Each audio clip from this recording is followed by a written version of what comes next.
Ladies and gentlemen, let's get ready to rumble! How do you like it? How do you like it?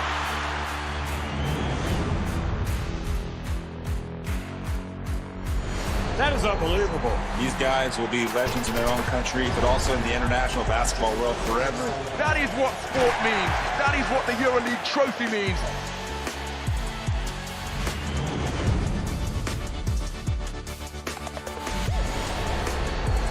Are you not entertained? I'm not supposed to be cheering, but this is X Series. I can do whatever I want.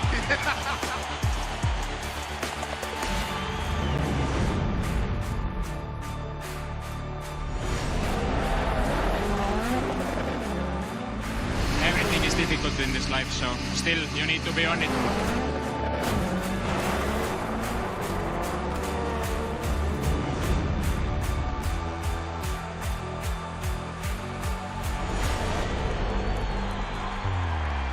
It all comes down to tonight. Don't miss the biggest night in MMA. PFL is more than a fight.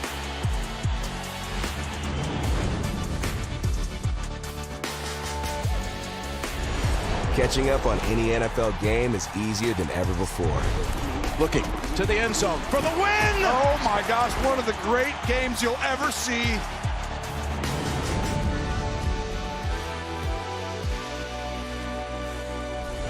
The competition is back, and the UEFA Women's Champions League looks set to be bigger and better than ever before. It's their time, a night to remember.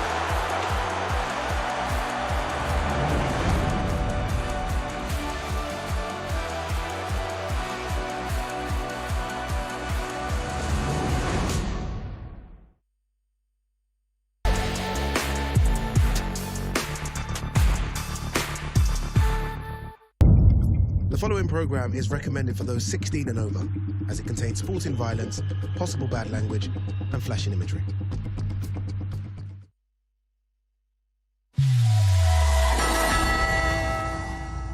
This is the moment the world has been waiting for. The judges are ready, the fighters are ready, the boxing world is ready. The fight starts now! Touch goes. So aggressive, so focused. It all comes down to this.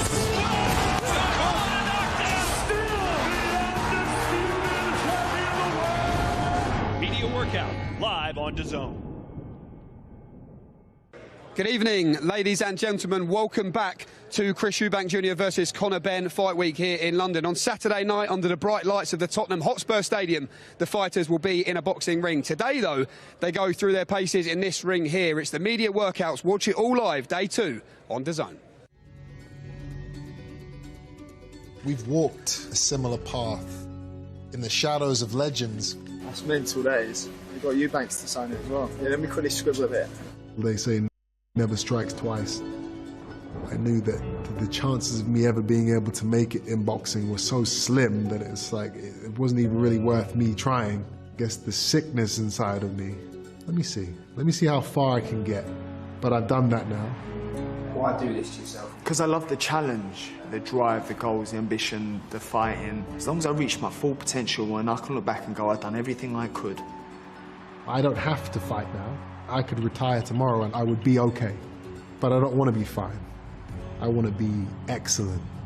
Before I even turned pro, it got mentioned. Irrelevant of how far apart we were in our careers when we first started, the gap seems to have closed very quickly, mainly because of all the work I've been doing. He doesn't worry me. He doesn't scare me. I don't see him as a threat. What, you think I'm going to be a walk in the park? I mean, yeah, on a nice summer's day. You got to prove me wrong. I rise to the occasion every single time. I'm ready for this. Life's a coat of many colors. It is never black and white. Can't have one without the other. In my opinion, I'd stop him inside 8 rounds. I do fancy my son. Trooping session. I've said this and I believe I win by stoppage. Within 6. he's saying it's going to end in 6 rounds, then it will end in 6 rounds. He will end in 6 rounds. Boy is in trouble. Yes! Yes! Yes! Yes! The dark without the light.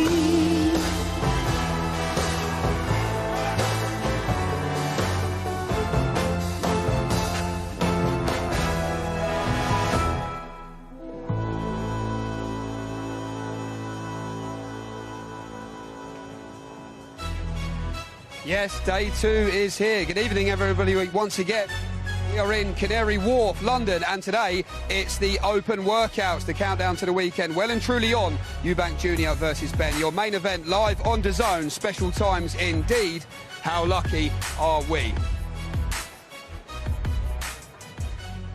Yes, Jamie Ward here alongside me, 2 former world champions. Firstly, Mr. Barry Jones, former WBO World Super Featherweight Champion, and joining us today, welcome to the lineup, former WBC World Cruiserweight King, Mr. Tony Bellew, and of course, 2023's I'm a Celebrity, Get Me Out of Here runner-up, Tony. So good to have you here, Tony, I must say. Let me come to you straight away. When you think of... He's not happy about the intro. He actually told me to say that as well. He told me to say it. Tony, when you think about this week, look, it was never more than a fantasy, was it? I mean, when you look at where they were at in their careers, when Conor Ben first turned professional with a weight gap as well. But now we are here. I asked Barry and Darren this yesterday. What are some of your emotions now we are finally here? I'm excited, and we're here now. Like, I'm watching the build-up there and watching, you know, what's being put together, and I'm excited. I don't really get drawn into hyping fights because I've been there, we've done it, and as fighters we're just like, yeah, it's another one. But I'm fully immersed in this.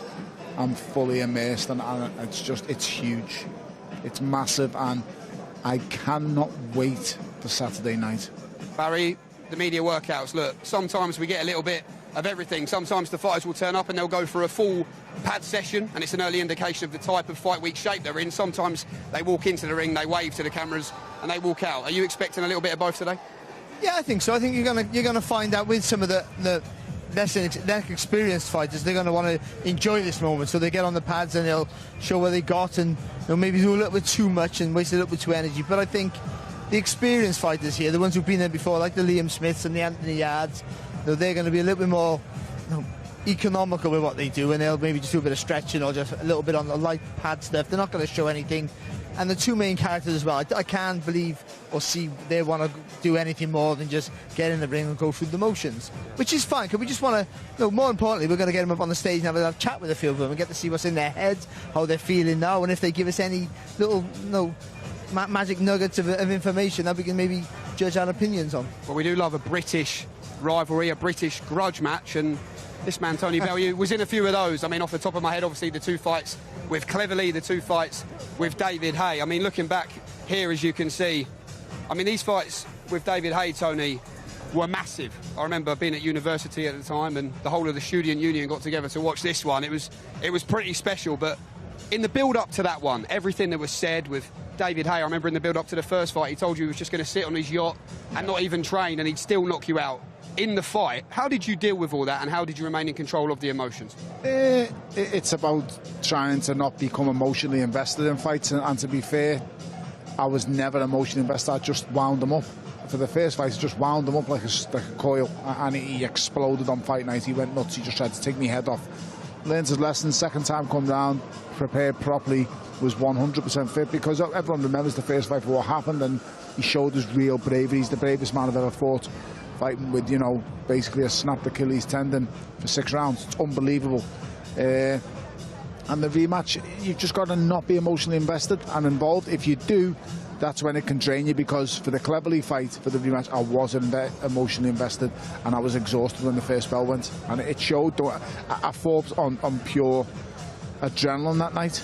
I wasn't fighting on fitness or skill. I just got on his chest and worked, and it was a terrible fight to watch, but it was one that thankfully I got over the line and won. I think Chris and Conor are emotionally involved in this fight. Yes. Yeah, in their own different ways. I think Conor needs to be emotionally involved. I think he's one of those, like his dad, a very reactive fighter. So I think the more things that happen, the more things they can draw on. and have that anger, and I think that gives them their focus that they need to be an aggressive and thoughtful fighter with it. I think with Chris, he needs to just control the narrative, like he has throughout his career, like his dad tried to do and did almost successfully whoever he fought against. And I think Chris Jr. is the same way, and I think he's been that in this scenario. I think he's controlled most things. I think hitting Conor with the egg, just made sure he was in full control of it all as well again. But I think they complement each other, because the angrier he gets Conor, I think the better Conor we're going to see, and the more he's in control, I think the best Chris we're going to see, or this version of Chris Jr., because he'll be full of himself. And I think he needs to be full of himself to be good. See, some people are over-arrogant and then they make mistakes. I think with the Eubanks in general, the more arrogant they are, the more in control they are, the better they are for it. And I think the Benns, Conor and Nigel, the more back against the wall, it makes them more reactive, and the more reactive they are, makes them sharper, angrier, and ultimately more explosive, which makes them a better fighter. Well, everyone will always tell you that fights aren't won and lost in a boxing gym, in the ring rather necessarily. They're won in the walls of the gym. Let's have a little look at what Conor Benn's been up to in camp. I didn't realise how much boxing meant to me until it was taken away. So for me, boxing is my life, it's my world, it's who I am, it's not what I do. It's just the man I am. You know, that's how I feel about boxing.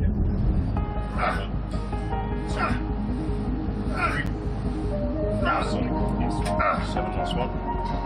Drive up. And we've got our weight Smith the 10th minute. 23. 4. Good. Talk. Yes. Come back. Yes. One work. Really good. Drive. 3.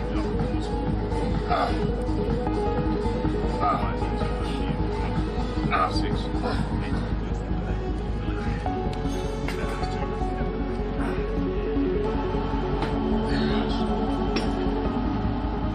What have you always admired, Tony, about the work ethic of Conor Ben, what we've just seen there, and Chris Eubank Jr. as well, given where they've come from? You've just hit the nail on the head, Jay. That's what I admire most about them, where they've come from. These boys were born in silk pyjamas, never mind, let's find our way to them. These boys were born them, and to have the drive and the work ethic that they both have, because let's be totally honest, regardless of what level you think these lads are at, they're working the absolute socks off to become champions. They're going through contenders, they're going down the right routes, they're fighting everyone and anyone, and that's something that can't be taken away from them. And the toughest part about that is they never needed to. The likes of me and Barry, we come from different places, different atmospheres, and we're driven by getting out. It's our way out. These lads were already out, and they've jumped in. They've jumped into the fire, and I commend them for it, I really do. It takes such a strong person mentally to want to go through what you go through in a boxing gym, because you go through the mill, believe you me, to get to the top. And both boys are dancing around and flirting with big contenders up the top end of the table, and to do that and to remain at that level, it takes an awful lot of sacrifice, dedication and discipline, so I'll take my hat off to both of them for that. We were joined by Chris Eubank Jr. in the studio yesterday. He was calm, he said he was at peace, he just wants to get in the ring and have fun, but he also said that the procedure will be parliamentary. And I said, what does that mean? And he says, complete and utter domination in every way you can imagine. I remember in the build-up to the original date, October 2022, it was very much, he only has to be at 60%. That's what he kept saying. Do you think he truly believes that? Where he got that parliamentary procedure show. I've heard that somewhere before. Do you think he truly believes that this is a formality? Yeah. I think he does, and I think, and whether, see, as boxers, you become the biggest liar on the planet, because you have to. Liar also. Of course, you have to convince yourself that you can do things that you don't think you can do, and then in the end you end up doing it, or you don't. But I mean, the thought of going in the ring and doing what you have to do sometimes, if you really thought about it, it'd overwhelm you. You wouldn't do it. So you have to lie yourself, I can beat this guy, whoever he is. Like he went in with David Haye.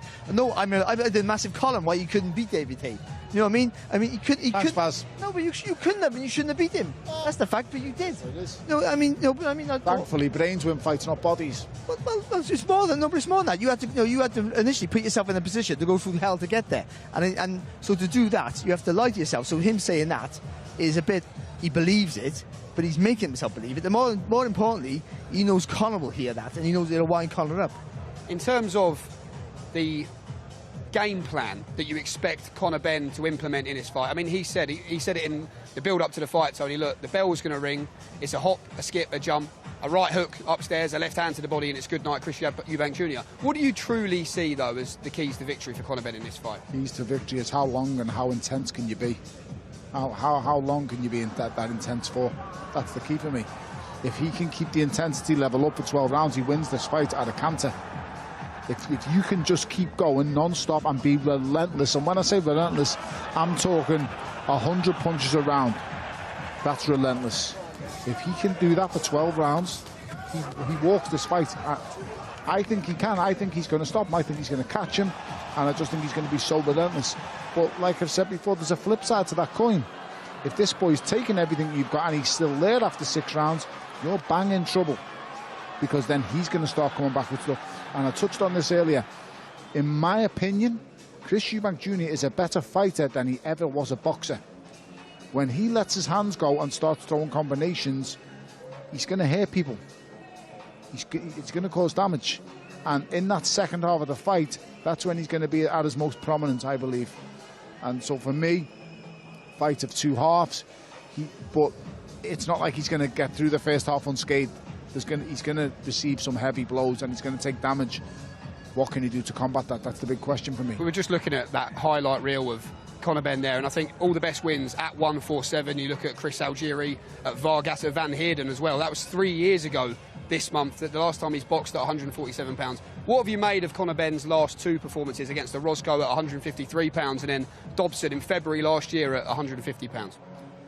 Not as impressive. That's just the fact. Average. And whether that's because he had a bit of time out and the problems he had, maybe not being able to focus on your training, worry about other things outside the ring, that can be an effect. Or just sometimes when you move up in weight, you're not as explosive, and more importantly, your presence is not as threatening as it was at the lower weight. That can be a problem. I'm not saying that's what it is, but they can be factors in that. I think Dobson was a better fighter than we give him credit for. I think let's be honest about that. But still, he wasn't the same. There wasn't the same pop in his shots. And he'll need that pop in his shots if he's going to make a dent in Eubank Jr. I think what Tony's saying is pretty good. Where he has to be the aggressor. He has to come in, and I think he has to come in very low, try and get underneath that jab, and then when he comes up, he can explode into his combinations and work up the ladder from the hips to the chin, all the way up, brrr, like that. And he's that sort of puncher who can punch like that with weight with every shot. But it's going to be hard to close that gap. And if Eubank can take the centre of the ring and keep popping that jab in his face, and then when Conor really commits, takes half a step back and whips that uppercut through the middle, that might stop Conor coming forward. And if you can put an extra thought in Conor's brain when he attacks, he's going to be in trouble. Do you know what's an important part of this fight? And people have missed this.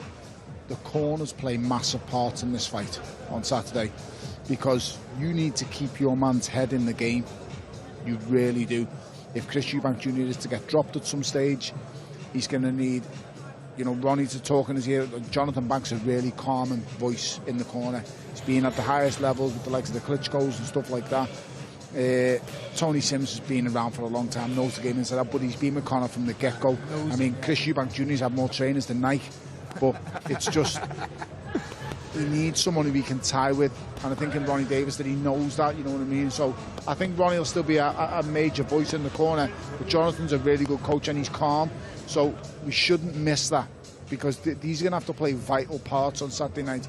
You need to keep your man in the game and you need to keep his head on the job, because the minute someone loses their head on Saturday night, you're going to lose the fight, in my opinion. Can that happen even on the ring walk? Yes. I mean, I was saying to the lads yesterday, Tony, Chris Eubank Jr. has said this is the first fight where there's 2 bad guys who both might get booed into the ring. With that. Do you know, in the grand scheme of things, who cares who's good and who's bad? Yeah. I mean, Eddie Hearn's been painted as the bad guy since he walked into boxing, and he's done all right out of it. I just think, no one cares. At the end of the day, nobody cares, Jay. Paint the bad guy, good guys, boo, whatever. I've been booed, then I've been cheered, then I've been booed, then cheered out, cheered in, booed out. It doesn't matter. All that matters is when that bell goes, who's best prepared, who can adapt, who wants it more. But it is quite often in big fights of this magnitude, quite often who copes with the pressure the best. I mean, skill and fitness, everyone's trained hard, everyone's right for the fight. If all your training's gone as best as it can possibly be, that's a given, for instance. But the pressure, and in a big massive fight like this, especially for Conor, I would say, the pressure, he hasn't dealt with this kind of pressure. Chris has dealt with similar, not as big, but similar. Groves, Billy Joe Saunders back early in his career, that was a big fight for him at the time as well. And obviously booed there from start to finish, by the way. That was all full of Saunders fans. So it's who can cope with the pressure. And if you can keep calm or keep in your own zone, I think that gives you a massive plus going forward. OK, well, that is, of course, the main event, but there are 5 fights to look forward to in total on Saturday night, live here on DAZN from the home of Tottenham Hotspur in North London. What a night it promises to be. 5 p.m. start time, around 5:15 p.m. will be the sound of the first bell. All 5 fights are 12 3-minute rounds. We begin with a cruiserweight contest. Former world champion Chris Billam-Smith looking to get back to winning ways and right back into the mix when he faces Brandon Glanton. Chris says he'll rewrite some wrongs from that defeat to Zeda Ramirez 5 months ago. Brandon says he'll batter the gentleman all around the ring on Saturday and has promised fireworks, told us not to blink in that one. Similar story in this one. A cruiserweight also looking to bounce back to winning ways is Chev Clarke. Defeat for the European title last time out. He defends his British crown against the unbeaten 12-0 English champion Viddal Riley. A fight that has been brewing. We finally see it. A really fantastic matchup, that one. Middleweight action follows. Former world champion Liam Smith back after 19 months out the ring to show there is still plenty left in the tank. He faces the silencer, 19-0 rising star Aaron McKenna. Then in the chief support, it's 1 apiece between Anthony Yarde and Lyndon Arthur. They put their own rivalry to bed on Saturday night before, of course, the main event. This is it, born rivals, Chris Eubank Jr. versus Conor Ben. All the questions answered on Saturday night, and aren't we the lucky ones? We get to sit back along with all the fans around the world and watch it unfold right here on DAZN. And whilst this may be the global home of boxing, it's not just the fights that you can look forward to this summer. Comes to DAZN this summer. The world's best players will be summoned together to decide the greatest club on earth. Vinicius, great chance to score. Goats will battle Wonder Kids. Fire will meet ice. From Boca to Bayern, PSG to Palmeiras, 32 clubs from across the globe will compete to be crowned Rodrigo, what a strike that was! world champion. And this summer, Haaland won't be watching from home, but you can, on DAZN. In every country in the world. FIFA Club World Cup. Watch on DAZN from the 14th of June. OK, well, DAZN, the official global broadcaster for the 2025 FIFA Club World Cup. 32 of the world's top football clubs will collide. Watch all 63 games live on DAZN beginning on June the 14th. Well, let's get the media workouts underway. Your MC, Mr. Thomas Stryber. Ladies and gentlemen, welcome to the media workout for Fatal Fury. A great night of championship boxing this Saturday, April 26th, from Tottenham Hotspur Stadium in London, England. It is being brought to you by Ring Magazine and SNK Corporation, the publisher of the famous video fighting game Fatal Fury City of Wolves, with Ben Shalom for Boxer, Eddie Hearn for Matchroom Boxing, and Box Raw in association with Ring Magazine. Along with their great sponsors.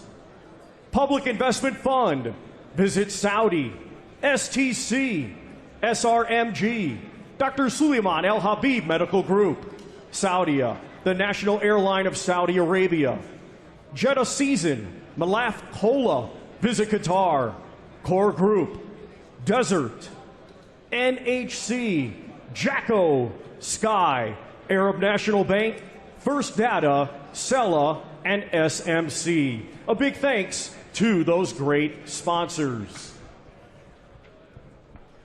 It will be broadcast worldwide on DAZN and on Sky Sports Box Office in the UK. Final tickets are available now through ticketmaster.co.uk. Let's now get the media workout started. Our first two fighters will be competing Saturday in a scheduled 12-round cruiserweight contest. Let's first welcome, coming to us from Atlanta, Georgia, USA. He brings a professional record of 20 wins, 2 defeats, 17 of his 20 wins coming by way of knockout. Here is the highly ranked fighter by all major sanctioning bodies and number 8 by Ring Magazine, Brandon Bulletproof Glanton.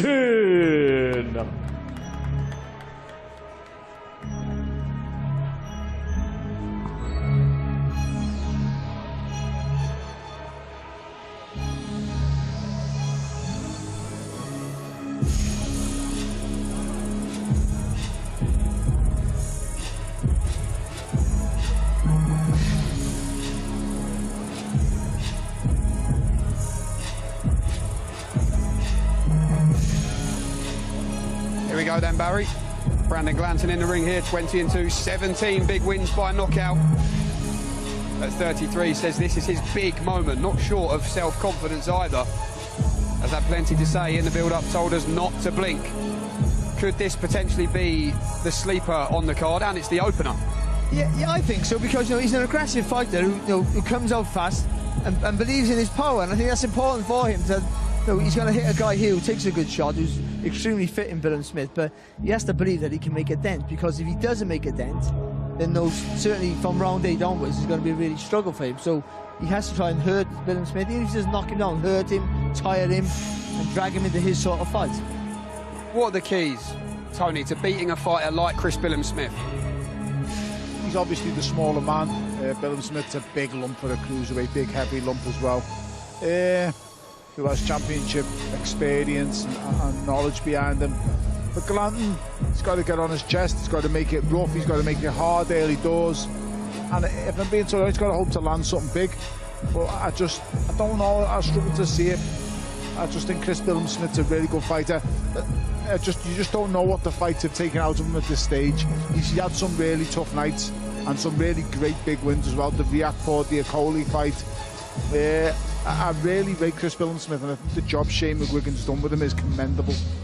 But I'll tell you what is good for Glanton. All his stoppages have been early, up until his last fight, when he stopped the guy in Russia, a Russian in Russia, in 11 rounds. So the fact that he stopped him late in the fight will give him a bit more self-belief there, Tony.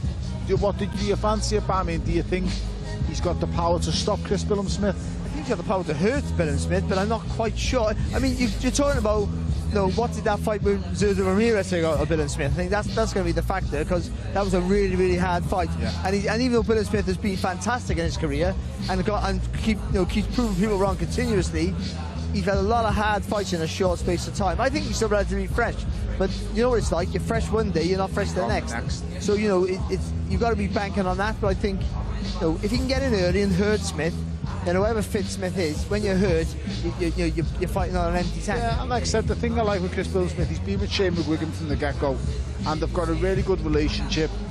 He planned for fights really well. I mean, the Zurdo fight, I never picked him to win, to be honest. I thought Zurdo was always going to box the way he did and just run away with it, but it's one of them styles make fights. I think with this Glanton fella, he's hunting him, he's coming for him, and he's shown us that he can overcome adversity by going to Russia, getting that 11th round stoppage. But I just don't know. I think for Chris Billam-Smith, use that jab, let Glanton come in, unload, and let's also not forget, Chris Billam-Smith is not a light puncher in his mouth. He can whack. You'll get your respect. You get his respect. Yeah, Glanton certainly well positioned heading in to Saturday's action. Number 3 with the WBA, 5 with the WBC, 11 with the IBF, 8 with the WBO. You have to say, when you look at this division, Zurdo Ramirez, of course, unified world champion. He faces Dorta Kos later this year. Jai Opataya, many consider to be the best cruiserweight in the world right now. IBF and Ring Magazine world champion. Badu Jack in the mix as well.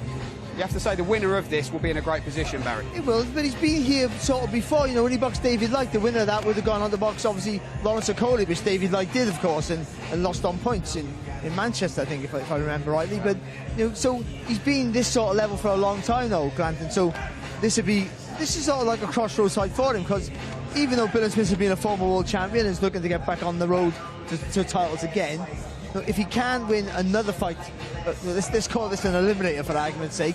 If he can win another eliminator for a world title fight, then not the question thrown at him, but him and his team, they're going to start thinking, do we really have, you know what I mean, you start doubting in the self, do we really have what it takes to get over the line to challenge for the world title?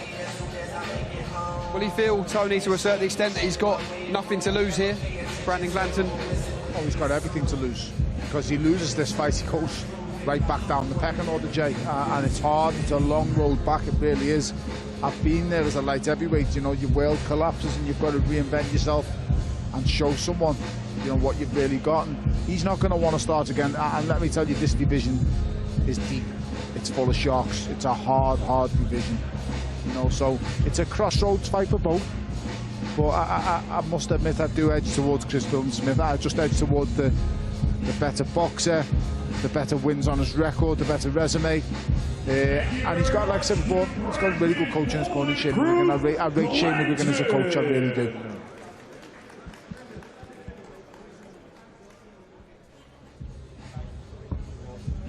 Brandon Glanton now poses for the world's media.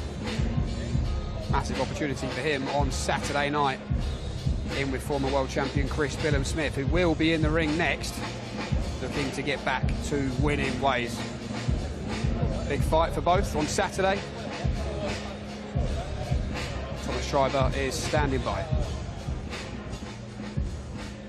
And now let's welcome the fighting pride of Bournemouth, England. He has a professional record consisting of 20 wins, 2 defeats, 13 of his 20 wins coming by way of knockout. He is the former WBO Cruiserweight Champion of the World and ranked number 2 by Ring Magazine, known as the Gentleman, Chris Billam-Smith.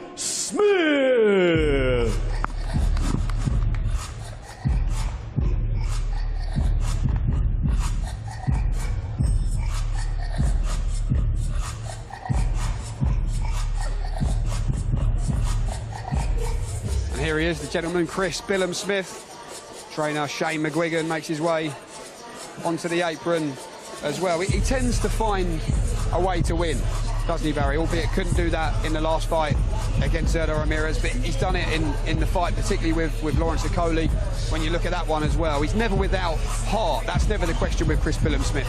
What you see with Chris Billam-Smith is, I mean, when you see his earliest career, he was matched quite hard, and you sort of think, oh, that's a difficult road to walk. But what you see with that as well, how he's been able to learn off every fight. So when he stepped up a level, he could produce the goods, because he's already been in hard fights in his 7th, 8th, 9th fight. So when you get to close to world level, you're already knowing about yourself, what you like in a war, what you like when you hit a guy and he doesn't move, what you like when you take a shot and you panic but you know it's a recruit.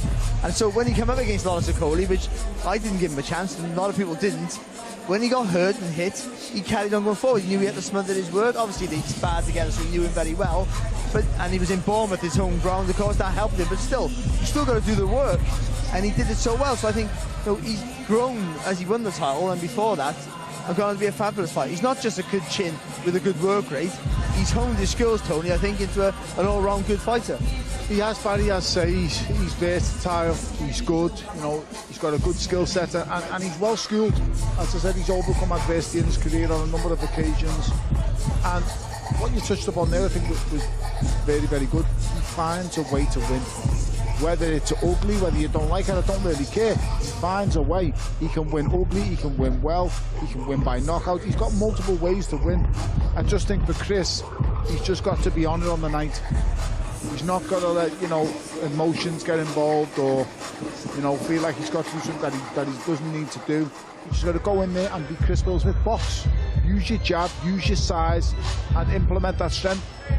To be fair, he looks slim. I don't know if it's been a struggle getting down to cruiserweight at this occasion, guys. The older you get, the tougher it gets.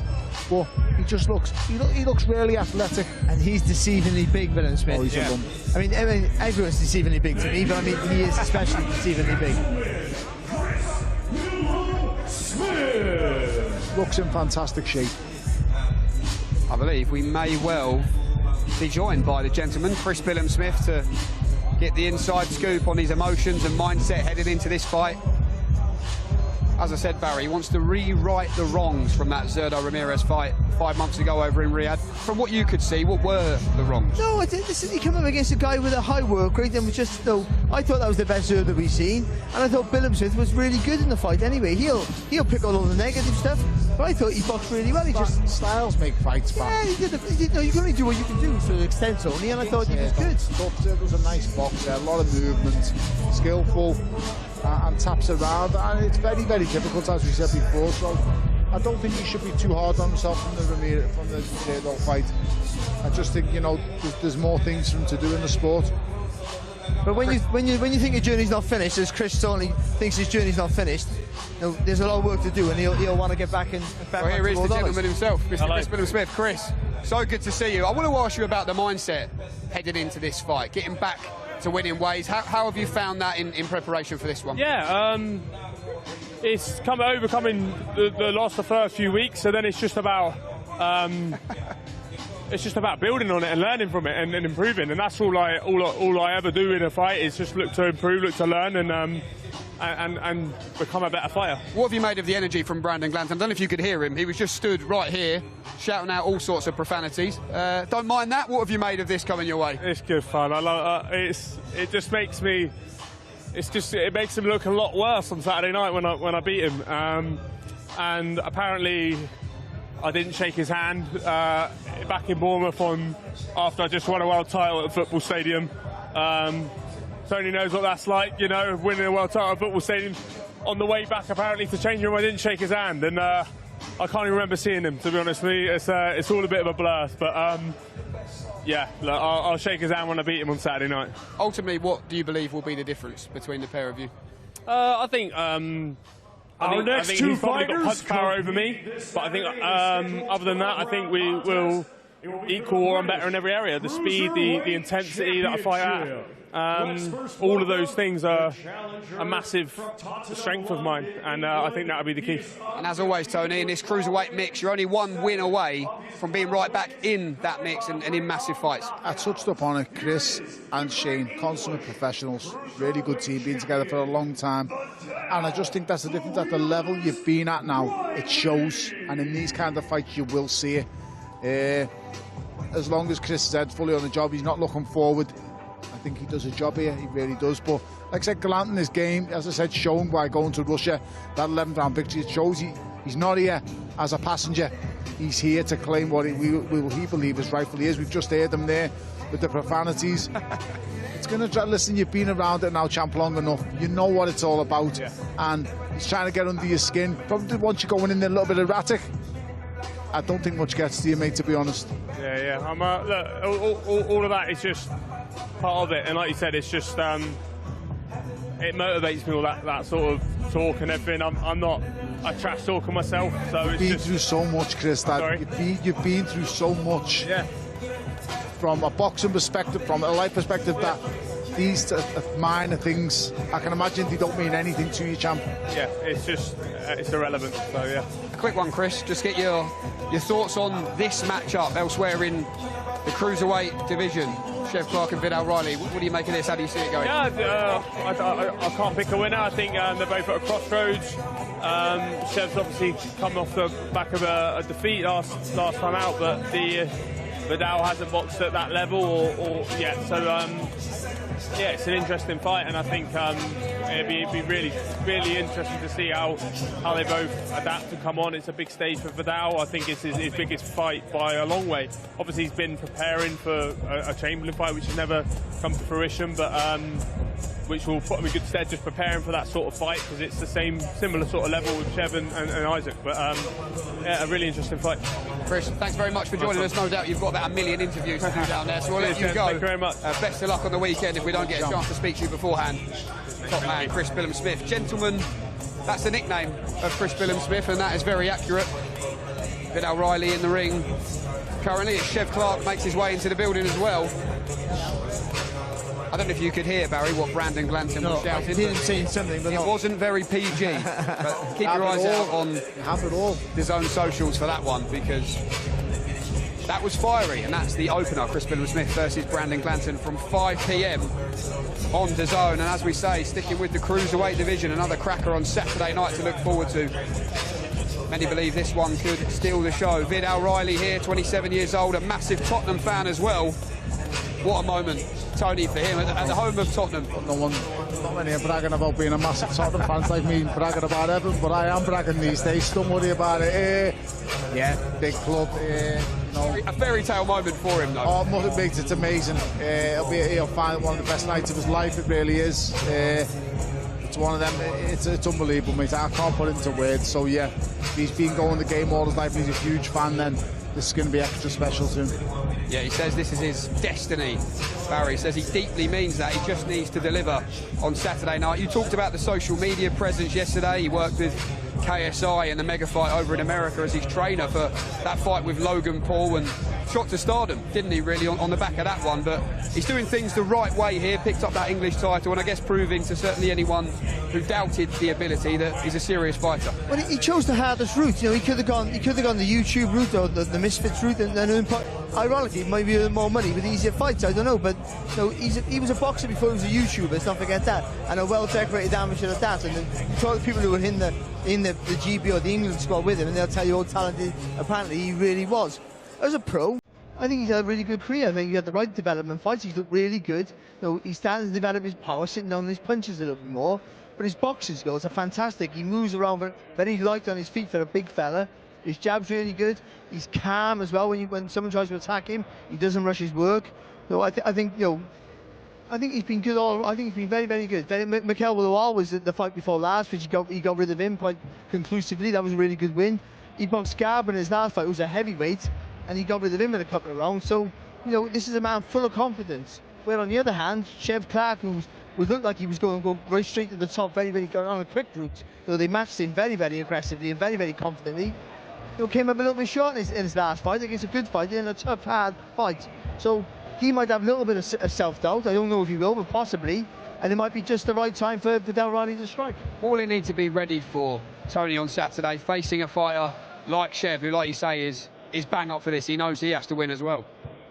Once again, like I said before, crossroads fight, but ultimately for Chev, difficult, because he'll have questions of himself. No, am I good enough? Can I do it? Can I take a shot? There's so many different things, questions. For me personally, I just think Chev Clarke has so much ability and talent, and aesthetically, physically, he's brilliant. I just think his biggest demon and his biggest opponent is himself. I think he's that good, but he's just, for whatever reason, I think he might overthink things sometimes when he's in that boxing ring. He tries to be a bit too clever. Just let your hands go. You have all the ability and athleticism that you could wish for. Go and do it. As for Viddal, I haven't seen as much of him as others, but I do know he has great potential. I do know, you know, this kid is not a joke. I mean, they talk about with the Misfits thing and stuff like that. He's a real talent, and he shouldn't be overlooked. And it speaks volumes that he's willing to take this fight. Because let's just be honest, Chev was just fighting for the European title, and that's close to world level. It really is. So for Viddal to be taking this fight on, it shows you what he believes in himself and how far he thinks he can go himself, and that's the biggest thing. I would say though, Riley is only 2 fights away from that anyway. I think, you know, because he's literally that close to a British title shot, I would think, which usually, especially in this year, I mean, he's one more fight, and then you are boxing for the European title. You think he's bypassing levels though, Barry? Well, I think everyone does nowadays. Yeah. I think that's how it works. But he's had I think the Mikel Lawal fight proves that he's certainly good enough to fight for a British title. And Mikel's a strong boy. Yeah, and so, you know, I mean, Chev's a bit more than that, of course, but you know, Chev can be sometimes lazy at times, and if he is, you know, a boxer of the ability here of Riley will make him pay for that. So I think it's a really interesting fight. Well, Viddal Riley has joined us in the studio here. Viddal, great to see you. This is, I guess, you've called it destiny up on the stage there, and that brought a smile to everyone's face. We can see the Tottenham hoodie at the home of Tottenham Hotspur to fight for the British title. What does this whole occasion mean? You know, that's just a bonus. Fighting at home, it does something to you. You know, you can either let it crumble you, or you can help it make you. You know what I mean? It happens. But to me, I'm not really thinking about the arena right now or the fact it's home. Chev is enough to think about. I will watch that at home after and be like, I did that. But at this moment in time, I'm I'm just ready to put hands on him. What makes you think this has all come at the right time through 12 fights of a professional journey? I believe in energy, higher energy, you know, and you can have your wave, you can miss your wave. I think right now, this is the right time. This British title fight could be anywhere. It could be against someone that supports any team, but it's against an Arsenal fan. It's a North London derby, our very own North London derby. I'm from the area, not just from Tottenham, but from the area, and I get an opportunity to win my first major professional title there. I just need to fulfill my destiny. Tony, you're a big fan. Viddal Riley. Listen, I think you've got so much ability and talent, and it's untapped. We don't know yet. You haven't had a... This is your breakout fight. This is your breakthrough fight against someone who's just been for the European title. Do you feel, with the opponents that you've had in the past, this is a couple of steps in one fight? It's a couple of jumps in levels. Obviously, you feel like you're ready for it, and that speaks volumes to someone like me who's been a fighter, and like Barry. We're thinking you believe in yourself because you're happy to jump them levels. You didn't need a make-weight fight in between the levels. You're happy to jump the 2 levels. I think the only way a fighter reaches their full potential is throwing themselves in those tests. You can get stale, man, like it's a real thing. You wait too long, and maybe I'm not ready yet, you're never going to be ready. The way you get ready is having these opponents. They make you ready. Chev's going to be someone who brings the best out of me. And that's exactly what I need at this time. I'm 27 years old, not the oldest, not the youngest. Right age to be British champion. And I'm going to show Chev's age on the day. What do you make of this, man? Sorry, Barry, go on. You've shown a bit more strength, I think, in your last few fights, where you've always been, knocking people out at the lower level. But when you stepped up a few levels, you started to show a bit more maturity. Is that something you've been working on? Because your boxing ability was in the back. Yeah. Now you're showing a bit, sitting down your punches a little bit more. Of course, we always want to improve. We always want to become a better professional. Sometimes being an elite amateur, it takes you long to transition into the pro game, but I've not only got naturally stronger based on aging, reaching towards my peak, but just grinding, man, just working hard in the gym and just embracing it. Do you think that's going to be important in this fight? Because even though you're the boxer out of the 2, you're still going to have to hold your ground at some point. Do you think that strength's going to come into play here? It's a 12-round fight. I expect him to create that where I'm going to have to show I can stand and fight. It's not my job to give him what he wants. He has to do enough to prove that he can make me do it. What are the dangers, Viddal, for you in this fight against a fighter like Chev, who's going through his paces here just behind us? No, Chev, very experienced, amateur and professional. Had good opponents. His last couple fights is where we started to see a bit more vulnerabilities in him. But even in those fights where he showed vulnerability, he showed endurance. He showed the ability that even if I do I can go through the thunder. I can pull the win out. And that's why I know it's going to be a challenge. It tells you everything you need to know. When Viddal's telling you he knows it's a challenge, and that tells you that means he's prepared right. He knows what he's going into. This isn't a fight where he goes, I'm walking and I know I'm going to do a job. He's understood the challenge and he's accepted it. And as a fighter, that means you're going to see the best of both. Chev knows now this is a crossroads fight for Chev. Chev's in a position now where he's vulnerable. He's not hunting no more. He's now the prey. And you've got to start winning again to become the hunter again. And that's the hard part in boxing. There's the hunter and there's the prey. It's hard to switch that angle. Final one, Viddal, just before we let you go. How do you see yourself beating this man on Saturday? What have you seen in your mind? No doubt it's played out many times. Well, I just have to be Viddal Riley, man. That's it. What that means, I'll show on Saturday night, but I just have to be myself. Viddal, sorry to disturb. Have you two sparred together? We sparred a couple times at the start of our pro careers. Okay. We knew that inevitably we'd meet, so we couldn't get too close. But that's sparring. That's sparring. I just have to be myself on Saturday night. That will show what. You've had a feel for each other, though. Yeah. Great stuff. But I wish you the very best of luck on Saturday night. What a fight that is for the cruiserweight British title. Back to Thomas in the ring. Our next 2 fighters competing this Saturday in a scheduled 12-round contest. It will be for the vacant WBA International Middleweight Championship. Let's first welcome, coming to us from Monaghan, Ireland. He brings an undefeated record with 19 wins, 10 of his 19 wins coming by way of knockout. Let's welcome the relentless, undefeated fighter known as the Silencer, Aaron McKenna.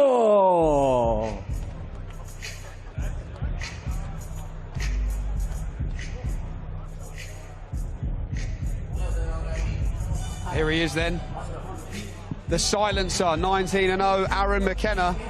And as we talked about yesterday, said he will silence any doubters tomorrow night. Anyone who believes that this is a step too far at this stage of his career. Fight number 20 for the Irishman. Tony, when you look at this matchup on paper, firstly, when you're fighting a fighter like Billam-Smith, who tells us he is at his very best here ahead of Saturday night, what must you be prepared for? Good luck. There is Billam-Smith making his way just in front of Tony Bellew. But if Liam is at his best, how good will Aaron McKenna have to be to beat him? You okay? You're busy talking to other people, isn't he? Sorry, no, Samba from the rival, the gloves, amazing gloves. Listen, this boy is here on potential. This boy isn't here because of what he's shown us or because of who he's beaten. Billam-Smith is here because of who he's beaten and the way he's done it, and the fact that he's a former world champion. So they're hoping to get Liam at the right time. I don't think they will, because Liam doesn't need to be in the game. Liam's in the game because he still has a point to prove and he wants big fights and thinks he can win big fights. But McKenna is a problem. Tall, southpaw. Listen, he's bigger than I thought he was. So he's a problem. He is not a problem. But listen, Liam doesn't have any problem fighting southpaws. He closes the distance really well. Has a cracking right hand over the top. A cracking right hand over the top. So this makes for a really, really good fight. I think this is the sleeper on the bill. I think because people don't know McKenna and who he is and what he's about, I think people are just letting it slide by. Liam will always get in the ring and give it everything. So I expect a really good fight, and I expect Billam-Smith to show, you know, why he's been a world champion and why he's still at this level. Is this a good or a bad time on paper to fight Billam-Smith, Barry, in your opinion, after that Eubank defeat and, of course, with the 19 months out? It's a good time to box him because he's in his late 30s and you've got to say close to the end of his career. You have to say that, whatever it is. So, but rather fight him now than box him 6-7 years ago. But I mean, you know, McKenna's tall, just southpaw, he can punch, and he's busy. There's nothing like that. So for a guy, you know, later on in his career, you know, past the 35 mark, there's always going to be that's always going to be an issue. But what he's going to be careful is that busyness, that aggression, and him looking to get the killer blow on Billam-Smith doesn't get him into trouble, because what Billam-Smith does really well is slide in the distance quick. You know, he slides in, throws that left hook, the uppercut, left hook over the top. You know, he's very good at doing that. So for me, McKenna has to be long and busy, but also not reach over that front foot, not get too involved, especially early in the rounds when he's going to try to make Billam-Smith work hard. Well, joining us in the studio now is Mr. Aaron McKenna. Aaron, not long to go now. How's the mindset this week? Big stage as well. Yeah, it's been incredible so far. What an event to be part of, and I want to make the most of it. It's been so far so good. It's been a long training camp, but I feel it's my time now. In terms of the face-off, yesterday Liam came straight in here and he said that he's already seen a little kink in your armour, because he said you were playing the mental game, trying to get him to look away early from the face-off. What was going through your mind when you looked head-to-head on that stage? It's the fight game. I've been doing it since my very first fight, so I'll not change for anyone. That's my way of doing things, and it's the hurt business, you know. Come Saturday night, I'm in there to fight, and he's in there to fight too, and I think we're both going to bring it, and it's going to be an exciting fight. Big fan of this matchup, Barry Jones? No, I am, yeah, because, you know, quite often, you know, you got the guy full of experience, who's boxable level, against the young guy who hasn't been there yet. They're on his way up. There's been done nothing wrong. They're really impressive, but this is a massive step up in class. And is it the pass of the baton, or is it too early? All these questions make this a really exciting fight. Plus, when you hear the name McKenna, whether it's him and his brother or the other Tyrone McKenna, you guarantee the war. This is the way they fight. It is. They wear their heart on their sleeve. They're value for money. They're excited, and there's nothing they won't do to get the win. In terms of what you're in there against, and in terms of proving those doubters wrong, as Barry said, is this a step too soon? No doubt you'll have your own thoughts on that, Aaron, but Liam as a fighter, how aware are you of the challenge here? Yeah, well, I know how good he is, and I'm expecting the best version of him to turn up Saturday night. That's the one I want. I want him coming in his prime, you know, the one that won the world title, the one that beat Chris Eubank. It was only 2 fights ago where he knocked out Chris Eubank, so I'm expecting the best version of him to turn up, and that's the one I need to get the respect of people. You see this as a bit of a breakthrough night for you, certainly in terms of stage and opponent, I guess? Yeah, definitely. I realise what this does for my career. I'm doing it on the biggest stage. A lot of eyes are going to be on this event, and I intend to do the job and make a statement. And in terms of that main event, I've heard you talk about Chris Eubank Jr. as well in some recent interviews. How do you see that unfolding? I'm asking everyone who's coming in here. Yeah, it's a hard one to call because Conor's moving up 2 weight divisions. Will his power have an effect on Chris? I think he has to come out very fast, very sharp, and make Chris Eubank work early on and break him down. But that's only if his power is going to have an effect on him, and I think if it does, he could get the job done. If not, then you'd lean more towards Eubank, but it's a very interesting fight. No doubt there, Naren, a win for you here. Just finally, you're right in that middleweight mix for a shot at the World Championship. How do you see yourself clearing this hurdle against Liam Smith on Saturday? What happens in the ring? Yeah, well, I'm just fully focused on Liam Smith, the fight that's in front of me Saturday night, but I understand what it does for me. You're entitled nearly to fight anyone in the world in the middleweight division. You have the main event there too, the winner of them, so it's very, very exciting times ahead. Great stuff, Aaron. Wish you the very best of luck. Thanks very much. On Saturday night. Go well, enjoy the week. A man who's full of confidence, Barry Jones, Aaron McKenna. Yeah, so he should be. You know, like he's had a really good career. There's nothing wrong. He's great to watch, by the way. And of all the fighters on the bill, he's the one who can box with loads of freedom because no one's really giving him much of a chance, unless you're thinking that Liam Smith's past his sell-by date. That's the only reason you're going to give him a chance. So you're going to go with what you know, which is Liam Smith, you know, is the more dominant and the box at the highest level. So McKenna can just box freely. But to be honest, him and his brother do that anyway. They box like they're just their first and their last fight of their career. They're just so committed to their attack. So there's jeopardy in that fight. Championship. Let's first welcome from Manchester, England, his professional record, 24 wins, 2 defeats, 16 of his 24 wins coming by way of knockout. He is the former IBO light heavyweight champion of the world, Lyndon King Arthur.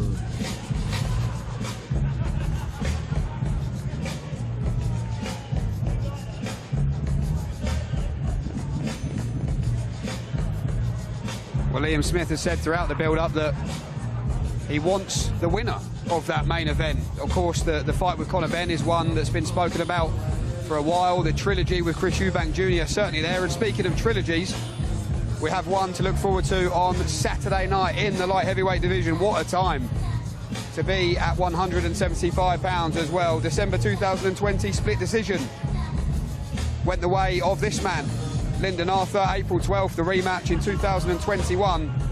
Anthony Yarde won that fight in the 4th round. Is this a fight, Tony Bellew, that you thought we would see, or is it one that took you by surprise a little bit? It did take me by surprise, to be honest. I mean, I thought the matter was dealt with because, you know, the rematch was so conclusive, but, you know, on paper, the 1-1, so you know, obviously there is some kind of want and need and a demand, probably from Yarde's side, to clean this up. I don't think Lyndon was in a negotiating position, so I think this is down to Anthony Yarde wanting to clear this up and get the 3rd fight done. But it's a dangerous fight for Anthony Yarde to take, purely for the fact of he has everything to lose and nothing to gain here, Anthony Yarde, and I think that's a dangerous position and place to be in. So for me, Lyndon Arthur's coming in here with no expectation on his shoulders, nothing really to worry about, and he's been in with this guy twice, not once. So will he learn from his mistakes? Will he, you know, will he go in there with the same game plan that he had for the first fight?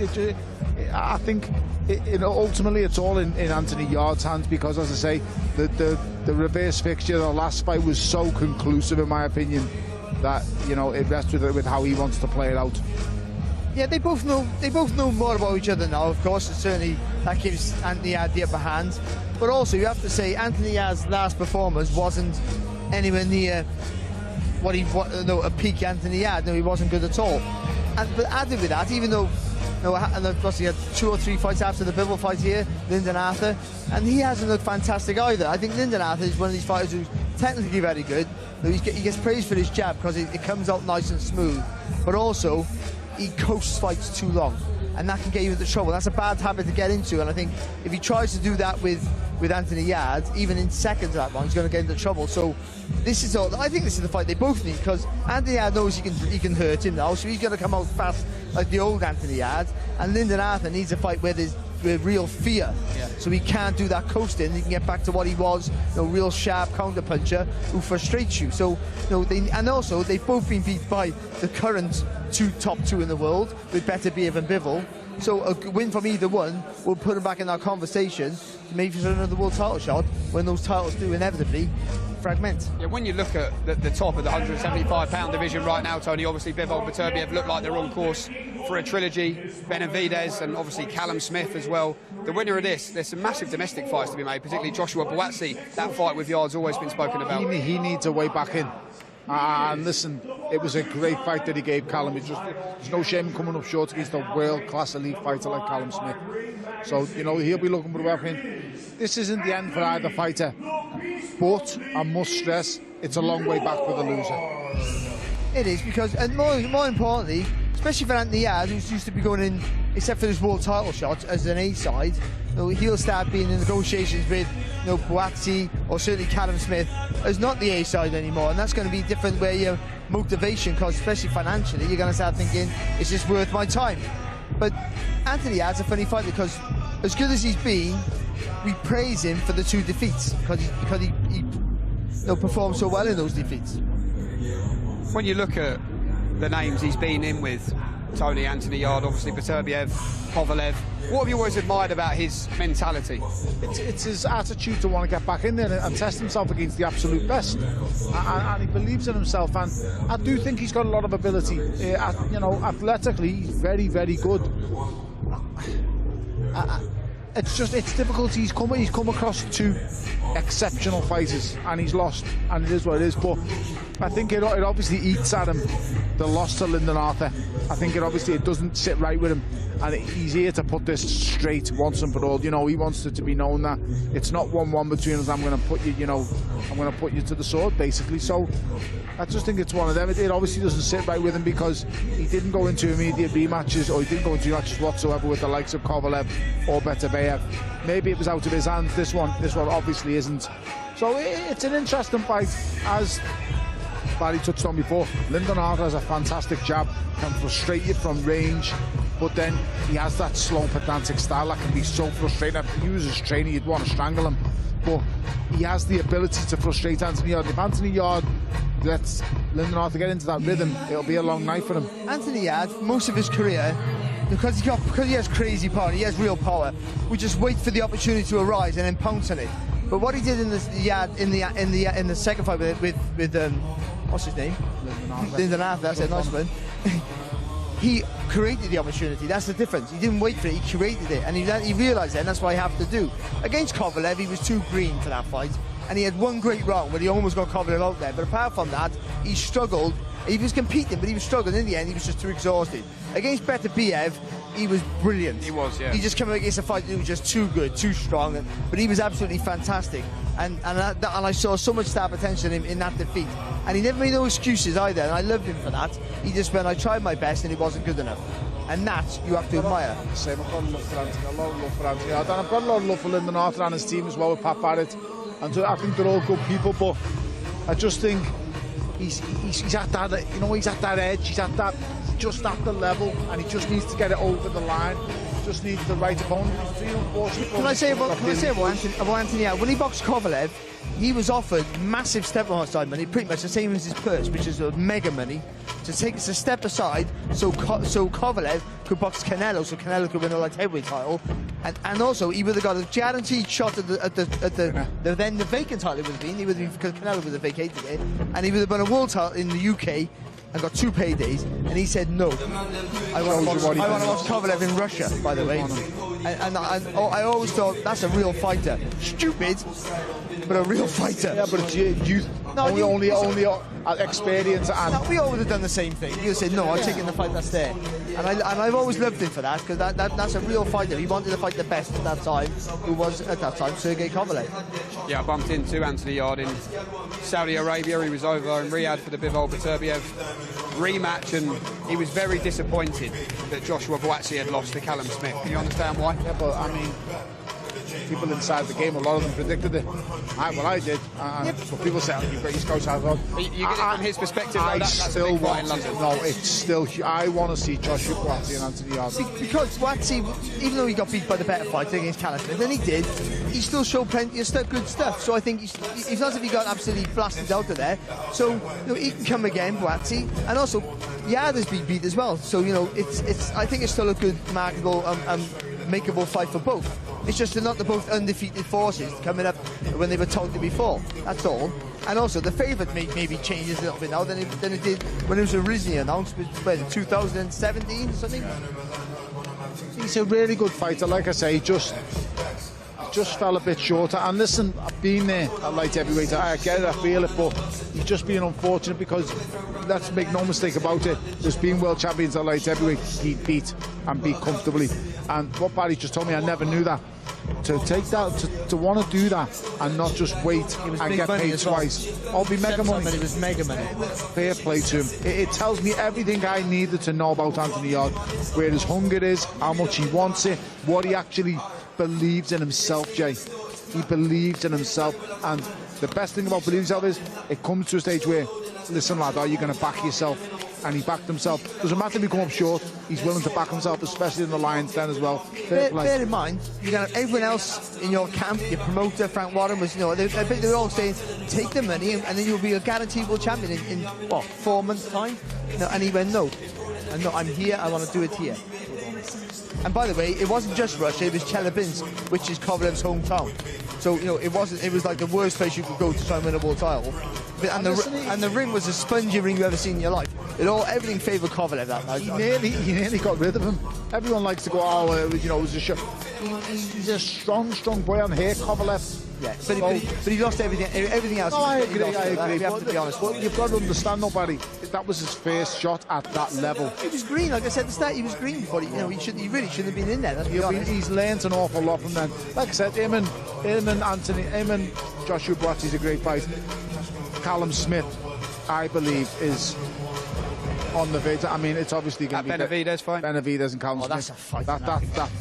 That's a proper fight. But Callum, what you've seen against Buatsi, can control the fight, can control the distance, can control the narrative of the actual fight. He's so good at what he does, and then being 6'4", these guys have all got this thing. Oh, he's not going to be able to fight up close. Oh, the boy can fight inside. The boy's got everything. He always has done. Once again, he's come across Ring Magazine champions, Lanil champions, great fighters, legends in the game. It's just unfortunate that's how it goes. The likes of Ben Whittaker will have his eyes on a fight like this as well. Well, he's not quite there yet, but only another 12, 18 months. How quick the landscape changes in world boxing. This top 10 division now in the world of world light heavyweight, top 15, is like a lucky dip. Any name you pick out, you can match with the other one, and it's a great fight. When you brought Ben Whittaker up there, I must stress, I thought he'd done amazing coping with the pressure of Sunday night, because we've been there as fighters. That's the first time in his life his career's been on the line, Jay. His career's on the line walking to the ring on Sunday night, and emotions come out of you. And I know, because I've been there 4 or 5 occasions, walking to the ring knowing I lose tonight, my career's done. And it's so difficult to not become, and he was emotionally invested as well. So I give him enormous amount of credit, and Liam and Cameron as well. I give him so much credit because the way he conducted himself and carried himself, two brilliant displays. And I'm not talking about what happened after the fight. That's just pure emotion. That's just being a fighter. That's just living it and breathing it and putting your life and heart and soul into the fight game. That's what that was on Saturday. But again, Tony, it goes back, and like when we touched on top of the bill, coping with pressure. So, I mean, whether it's internal or external pressure, if you can cope with it and manage it, then it no longer becomes pressure, or it fuels you, or it makes you a little bit sharper, or it can smother you and you crumble. And you might not know, people don't notice it, but inside you're going crazy. And you see people with more ability than other people just not be able to perform under the pressure. Well, I do believe we are going to be joined by Mr. Anthony Yarde. And I think we can probably ask him that same question. Was this, look, it is one apiece, but was this a fight that he felt like he needed to bury the hatchet and draw a line under? Yeah, I think he might say yes, but I don't think it was. Like Tony said, it was so conclusive, the second fight, that he goes on and there was never a question about who's the better fighter. So, but you know, I just think the opportunity to box on this bill, I think that's all it is. Stay busy, and also, because his last performance was slightly underwhelming, I think you want to show that he still has what he had previously, what made him the fighter that made us all excited about him on the way up. Absolutely. Well, he is wearing an Arsenal shirt as well. Let's see if he keeps that on Saturday night. Anthony Yarde is in the house. I just said there, wearing the Arsenal kit. Is that going to stay on Saturday? We'll wait and see. Ruffle a few feathers. Wait and see.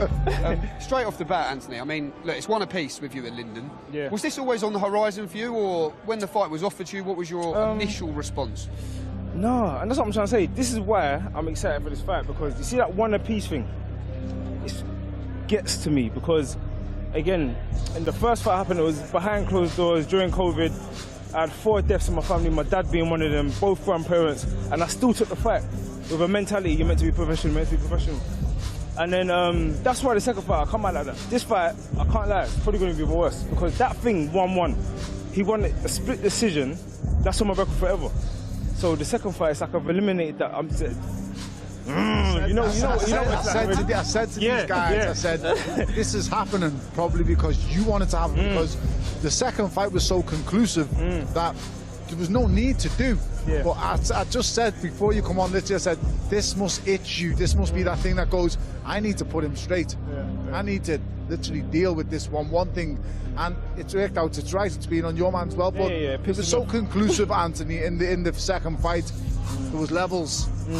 But your plan is to go in there and just do the exact same again? I mean, he's obviously going to be aware this time. Of course, and I feel like he was aware last time. It's just that he couldn't, there's nothing he could do to stop it. I understand boxing, like, you've been interviewing me for years now, and he's been telling me about little things or whatever, so I always listen. I'm not going to go in there with a mentality, I'm just going to do it again. You get what I'm saying? You've been there. I'm not going to go in there with a mentality, I'm just going to knock him out again.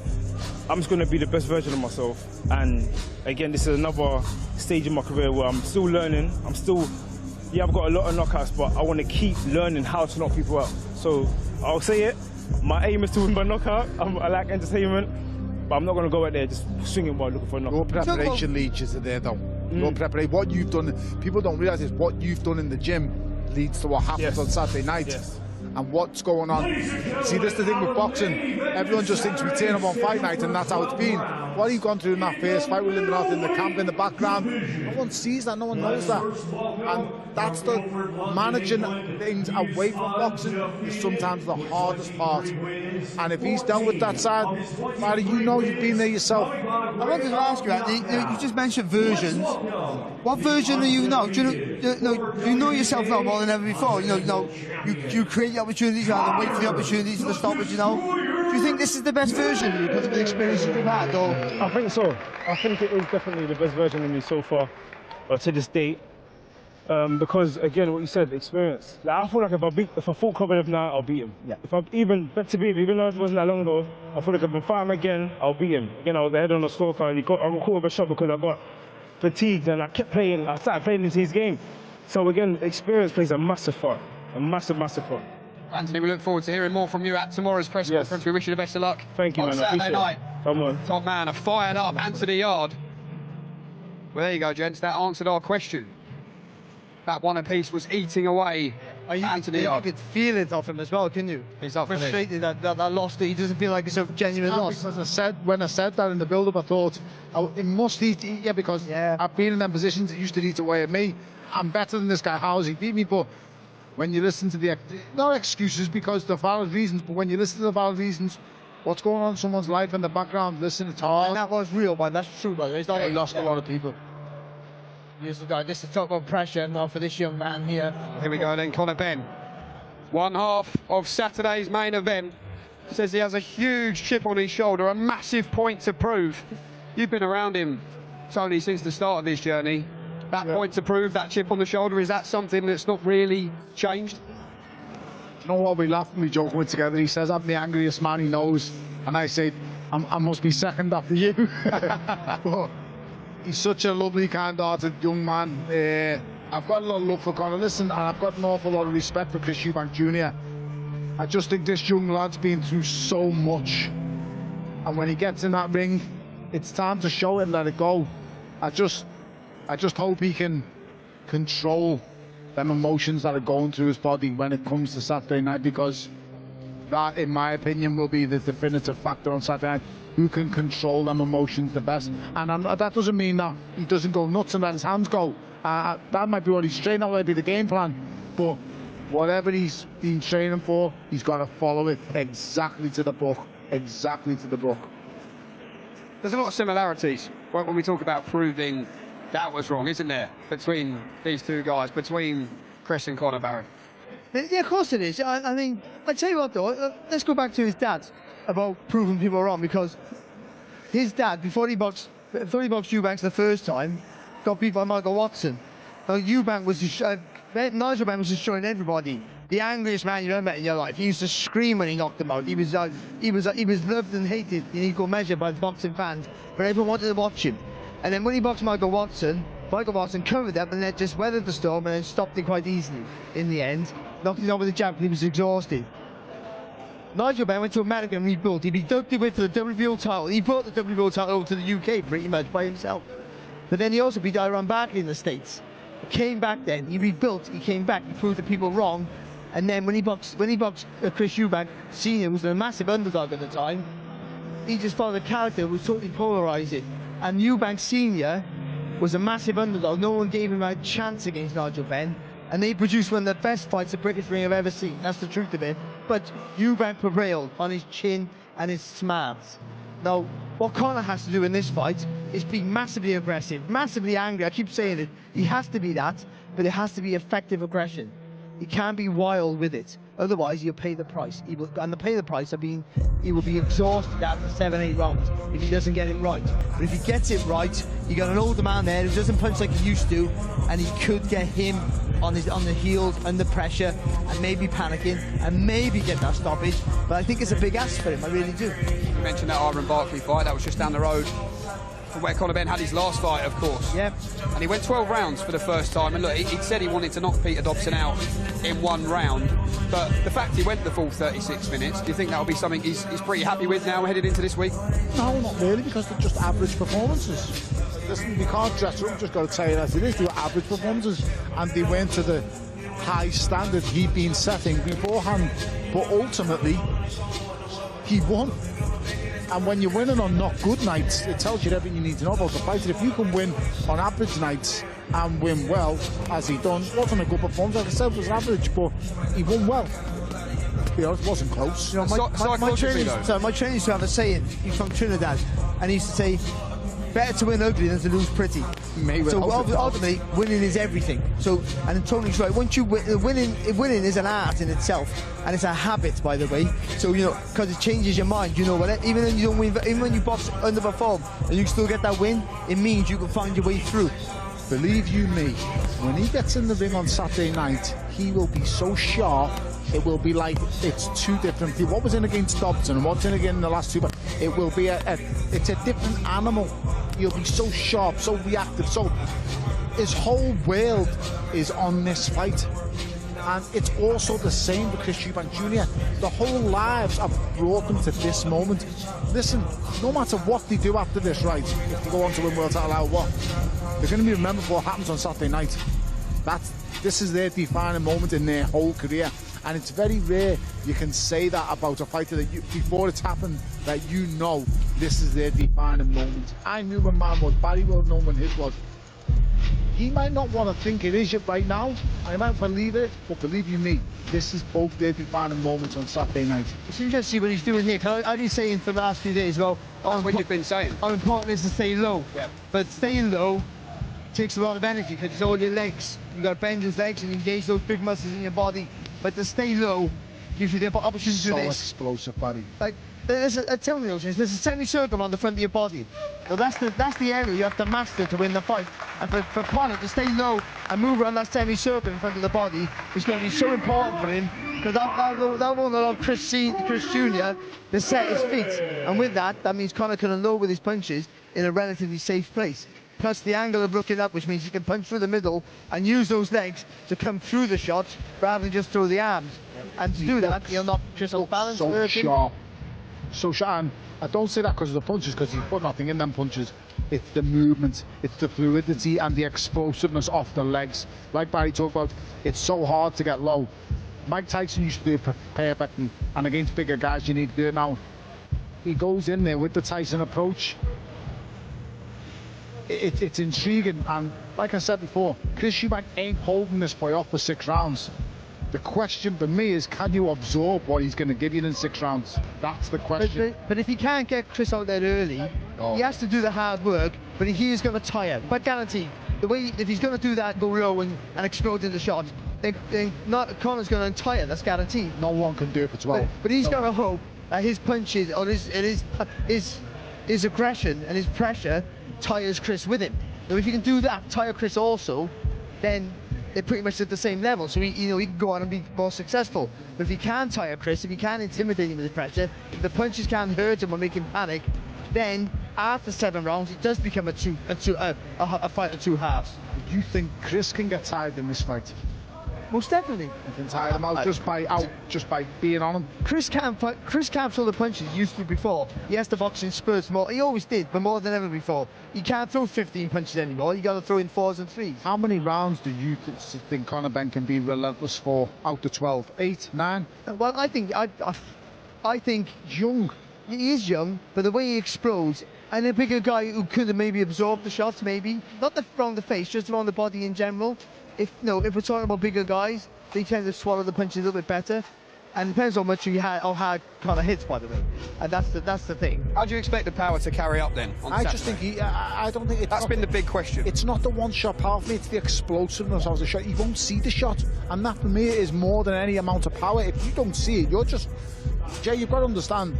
Like, you've got no say. If you get hit with a punch you don't see, literally 2.5 pounds of square pressure on the right point, you go down. Like, that's not my opinion, that's science. See, if it hits the right spot, you just drop. Like, you open your eyes, your gloves are on the floor, you're down.